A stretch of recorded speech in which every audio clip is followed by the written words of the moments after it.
Hi అండి. నేను work నుంచి వచ్చేసిన తర్వాత ఈరోజు పూజ సామాన్లన్నీ క్లీన్ చేసుకుంటున్నాను. యాక్చువల్గా సండేనే క్లీన్ చేసుకోవాలి, కాకపోతే కుదరలేదు. ఇంకా మండే రోజు నైట్ క్లీన్ చేస్తున్నాను అనమాట. ఇంకా నేను ఈ మధ్య పూజ కూడా సరిగ్గా చేసుకోవడానికి నాకు టైం సరిపోవట్లేదు. ఇంకా వెళ్ళడం రావడమే సరిపోతుంది. మ్యాక్సిమం ఇక నుంచి ఇంక రెగ్యులర్గా ఇలానే ఉంటుంది. కాకపోతే ఎర్లీగా లేగిస్తే తొందరగా పని అవుతుంది, కానీ ఇంకా క్యారేజ్ వర్క్ లేదు కదా అనేసి లేట్ చేస్తున్నాను అంతే.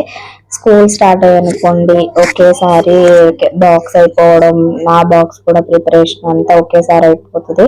టైమింగ్స్ అయితే మాత్రం మార్నింగ్ చాలా బద్దగా అంటే సమ్మర్ కదా, నైట్ నిద్ర అసలు పట్టట్లేదు, మార్నింగ్ లేట్ అయిపోతుంది. ఇంకా అందుకోసం నైటే సర్దేసుకున్నాను. మళ్ళీ రేపు మంగళవారం కదా అనేసి నైటే సర్దేశాను.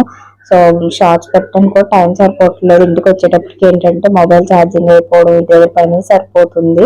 సో ఇక్కడ నుంచి రెగ్యులర్గా లాంగ్ వీడియో, షార్ట్ వీడియో తీయాలని అనుకుంటున్నాను. చూడాలి, 2-3 డేస్కి ఒక వీడియో అయినా పోస్ట్ చేయాలి. ఎందుకంటే రెండు కూడా నాకు చాలా ఇంపార్టెంట్, యూట్యూబ్ ఇంకా వర్క్ కూడా. అది వీడియోని సెలెక్ట్ చేయండి.